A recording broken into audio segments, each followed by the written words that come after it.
네, 정치권 이슈와 정책 분석을 통해 여론의 심장을 저격하고 민심의 흐름을 날카롭게 꿰뚫어 봅니다. 여심저격. 최수지 국민의힘 서울시 의원, 안규령 더불어민주당 상근 부대변인 나오셨습니다. 반갑습니다. 네, 안녕하세요. 안녕하세요. 네, 어서 오세요. 연일 폭염이 이어지고 있는데 오늘 그 전북 부안 새만금이 36도까지 올랐다고 합니다. 그 세계 스카우트 잼버리에서 온열 환자가 속출하고 또 준비 미중 논란이 일고 있는데 오늘 박광원 원내대표는 대회 기간을 축소 중단 검토하라 이렇게 얘기를 했습니다. 또 민주당에선 책임론을 제기했고요. 또 정부 여당은 문정부에서 유치를 하고 또 현 정부에서 개최한 행사라고 언급을 하면서 냉장, 냉동, 탑차와 의료 물자를 제공하는 등 총력을 다해서 대응을 하고 있습니다. 자, 이 두 분께서는 현재 상황을 어떻게 보고 계시는지 먼저 안 대변인부터 들어볼까요? 네, 온열 환자가 오늘은 더 늘었다고 하더라고요. 청소년들의 안전과 건강이 달려 있어서 굉장히 지금 우려가 되는 상황입니다. 세계 청소년들의 우정과 추억을 공유하는 자리인 잼버리가 현실판 오징어 게임이 됐다 이런 이야기까지 나오는 것 같아서 생존 게임이 됐다. 네, 국격이 폭염과 함께 녹아내리고 있다 이런 이야기까지 나오고 있습니다.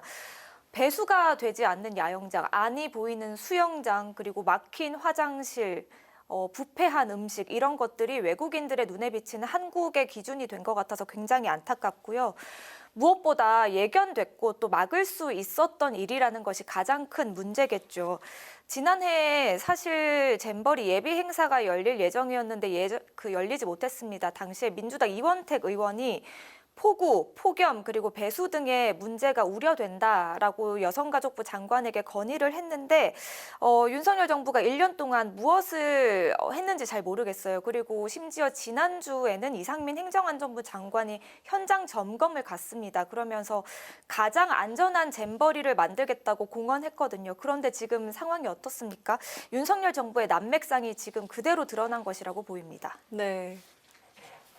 최 의원님. 네, 민주당이 근데 책임론을 제기하기에는 사실 너무 내부에서도 갑론을박이 많은 상황으로 알고 있습니다.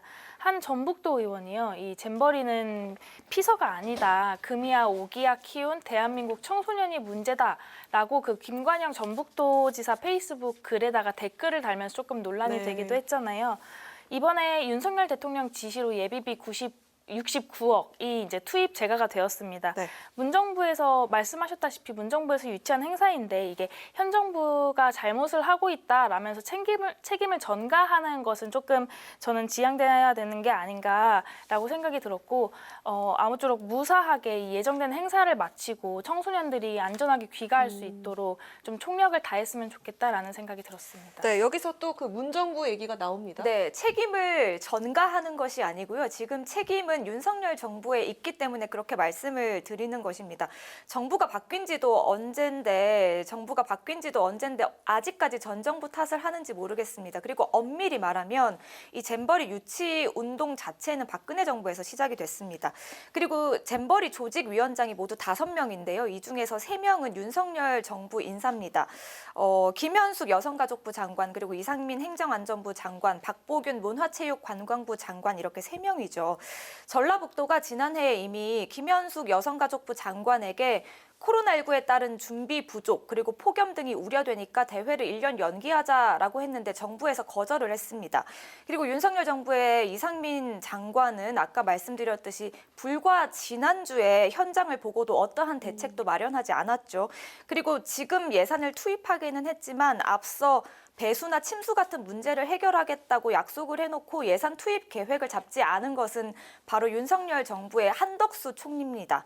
그리고 윤석열 대통령 본인도 스카우트 출신 운운하면서 한국 스카우트 연맹의 명예총재로 추대가 됐고 그리고 이제 잼버리에 최대한 지원을 아끼지 않겠다 이렇게 약속하지 않았습니까? 그런데 현실은 어떤가요? 권력은 누리는 것이 아니라 제대로 책임질 때 제대로 발휘된다라는 말씀을 꼭 드리고 싶습니다. 네, 반론하시겠습니까?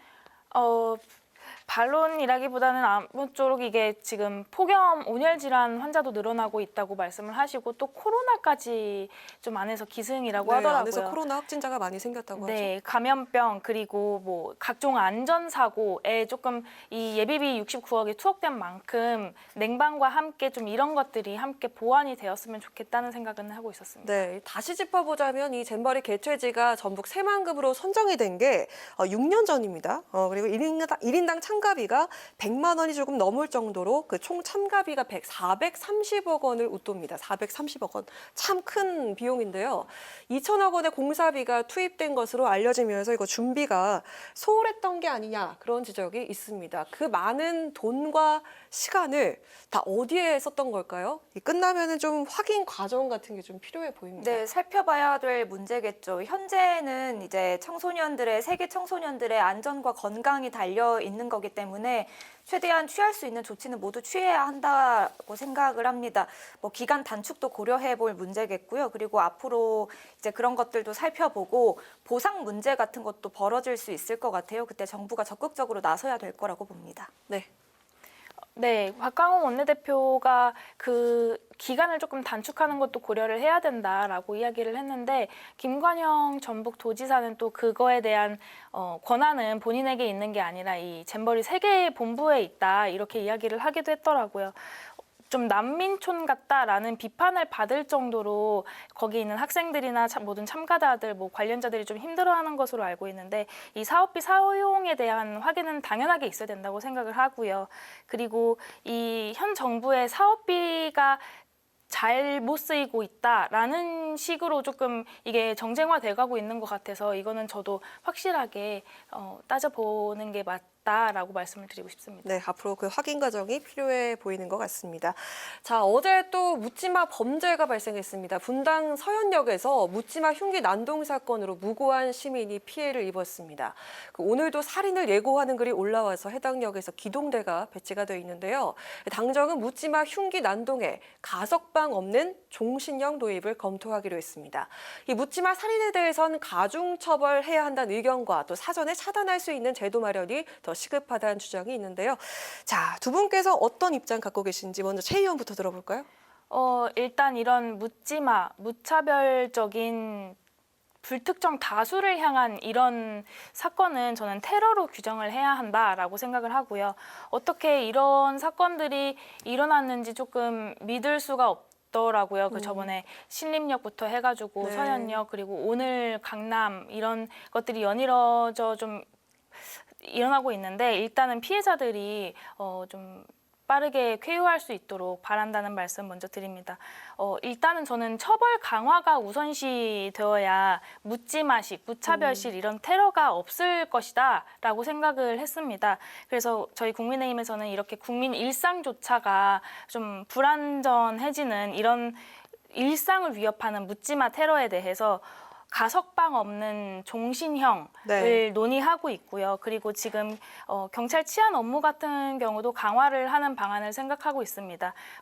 좀 이런 테러 흉기를 가지고 있는 테러에 대해서 실탄을 쏜다든지 테이저건도 조금 많이 확보를 하고 있고 그리고 기존에 순찰을 하는 방식에서 거점으로 배치를 해가지고 안전을 책임질 수 있는 그런 것들을 논의하고 있습니다. 네, 일단 그 처벌을 강화해야 한다. 가석방 없는 종신형을 도입해야 한다. 네. 어떻게 생각하십니까? 처벌에 대해서는 최수지 의원께서 이야기를 잘 해주셨으니까 공감을 하고요. 네. 저희가 여기 스튜디오에 들어오기 전에 이야기를 나눴는데 그렇습니까? 뭐 온라인상에서 묻지마 범죄를 저지르겠다라고 예고하는 그 장소들이 막 돌아다니고 네, 있잖아요. 많습니다. 거기에 여기 그 여의도도 여의도도 추가됐다고 있었죠. 네. 하더라고요.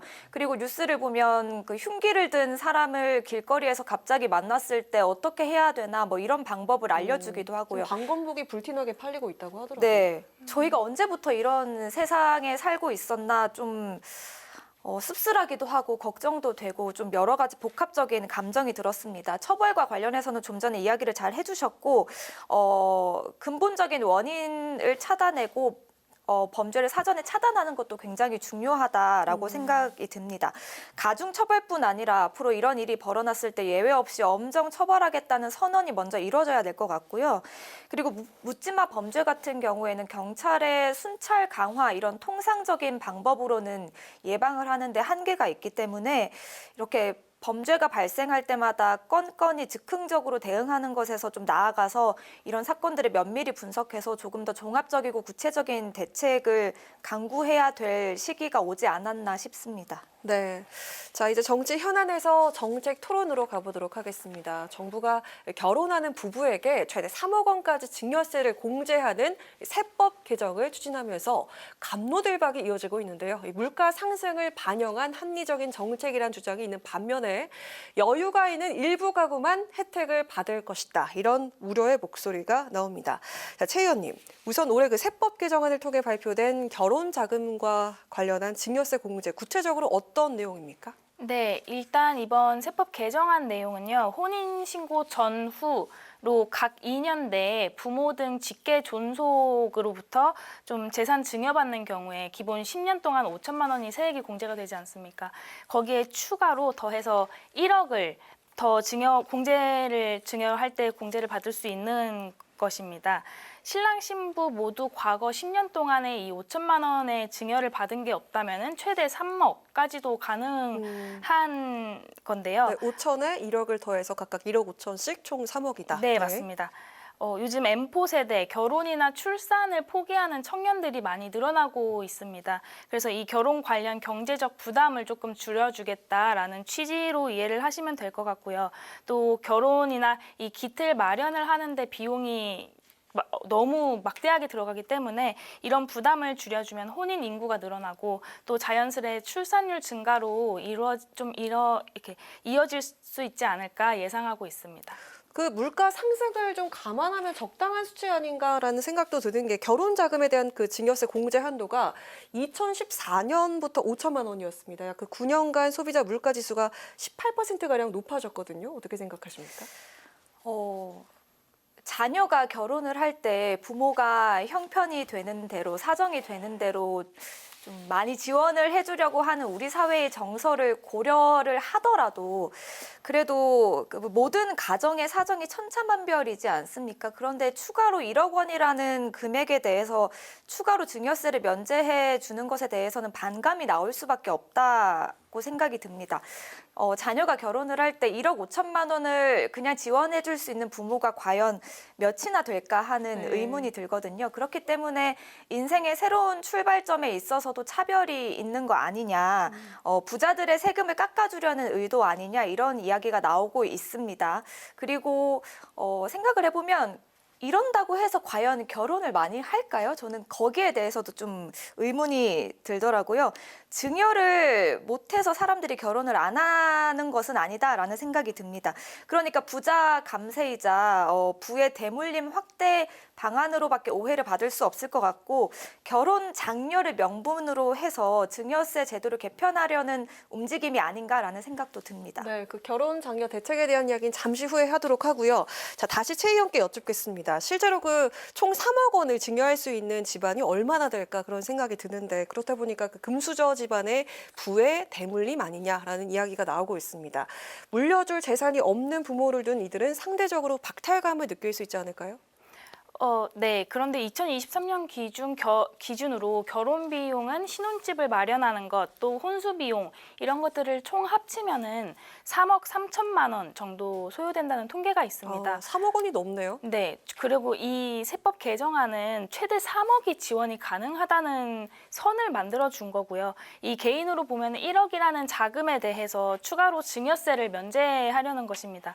반감이 충분히 있을 수 있다는 점은 저는 충분히 이해를 하지만 최근 젊은 층의 결혼 기피 현상이나 전 세계적으로 지금 우리나라 같은 저출산율이 떨어지고 있는 저출산율에 대한 유례 없는 이런 모습들을 보면서 정부 입장에서 어떻게 해서든지 모든 방안을 강구하는 것으로는 좀 저는 이해를 하고 있고요. 사실 혼인공제 신설 같은 경우는 뭐 자산 상위 13.2% 상위 가구에만 해당된다 이런 비판도 분명하게 나오고 있습니다. 하지만 과거보다 소득 수준이 많이 높아졌지만 증여세 규모는 아직 제자리에 멈춰 있다. 이런 것들에 대한 좀 대응이라고 생각을 하고 또 결혼 장려, 출산율 제고 두 마리 토끼를 잡기 위해서 물론 주택 지원을 한다든지 아니면은 출산을 했을 때 이런 것들에 대한 지원들이 같이 실질적으로 뒷받침이 된다면은 더욱 좋겠지만 일단 이 정부가 시행하려고 하는 것에는 좀 그런 뜻이 있다는 것을 이해해 주셨으면 좋겠다라는 생각이 들었습니다. 네, 다시 그 현실로 돌아가서 네. 요즘 그 평균 아파트 전셋값이 5억 정도라고 하는데 네. 결혼을 앞두고 부모에게 도움을 받기로 한 그 예비 부부들 사이에서는 한시름 났다 이런 얘기도 있습니다. 사실 그 새 출발을 하는 입장에서는 큰 돈이 없을 수 있잖아요. 그렇기 때문에 부모님께 도움을 받을 수 있다라는 점에서 다행이다라고 이야기하는 그런 예비 부부들이 있습니다. 실제로 좀 집값 부담을 줄이는 데 도움이 된다라는 긍정적인 이야기도 있는데 이에 대해서 어떻게 생각하십니까? 뭐 제 주변에도 친구들이 결혼할 때 보면 집값 때문에 걱정 많이 하더라고요. 그런데 조금 더 근본적인 문제를 고쳐야 되지 않을까, 해결해야 되지 않을까 싶습니다. 결혼 당사자가 자금을 직접 마련하는 경우도 있고요. 예비 신혼부부가 부모에게 도움을 받지 못하는 경우도 있습니다. 그러면 그 돈 받는 것을 지원해 주는 정책이 아니라 돈이 없어도 조금 돈이 부족해도 결혼을 할 수 있도록 사람들이 결혼을 계기로 새로운 출발을 할 수 있도록 그런 걸 돕는 정책이 필요하지 않을까 싶습니다. 예를 들어서 뭐 신혼부부를 상대로 대출 한도를 늘려주고 이자 지원을 좀 늘리는 식의 정책이 있을 수도 있겠고요. 이렇게 평범한 사람들도 본인의 능력으로 집을 사고 가정을 꾸릴 수 있는 사회가 돼야 되는데 양가 부모에게 3억 원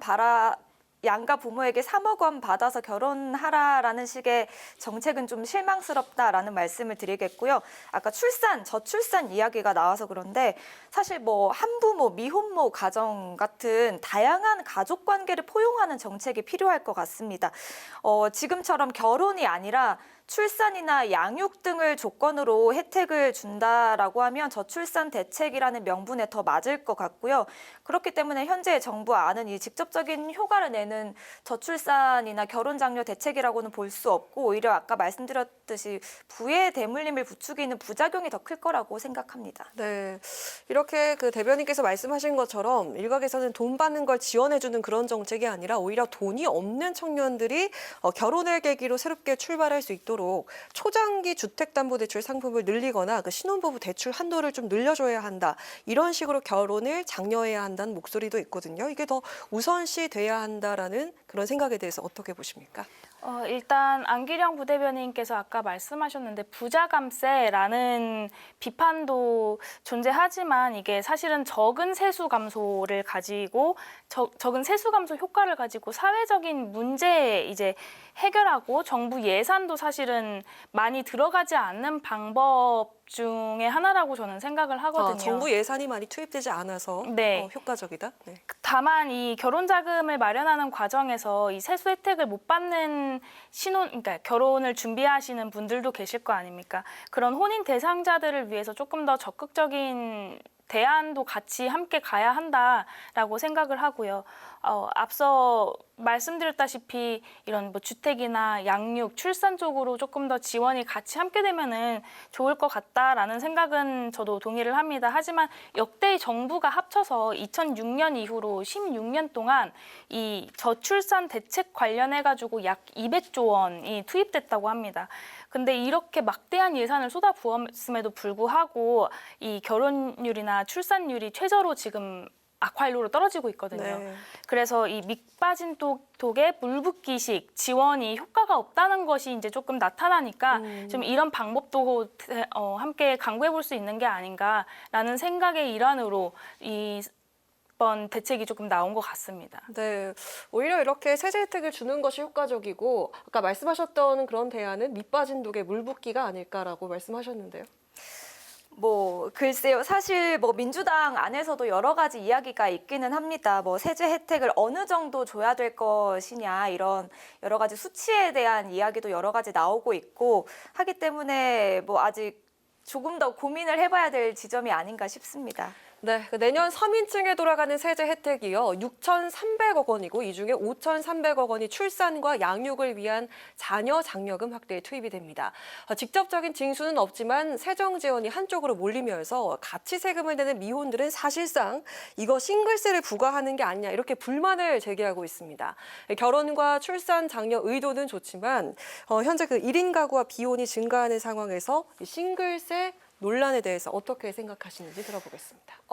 정부의 이번 그 혼인 공제 역시 비혼, 미혼 차별이라는 이야기도 있습니다. 기획재정부 홈페이지에 가니까 국민 제안이라는 게시판이 있는데 여기에 이번 그 정부가 발표한 세제 혜택을 두고 미혼은 차별받아야 마땅한 것인가, 결혼한 부부는 양가 부모로부터 도움을 받기 때문에 훨씬 살아가기 쉽고 독신자는 살기 더 어려운데 그런 혜택이 과연 평등하다고 보느냐 이런 또 글이 있더라고요.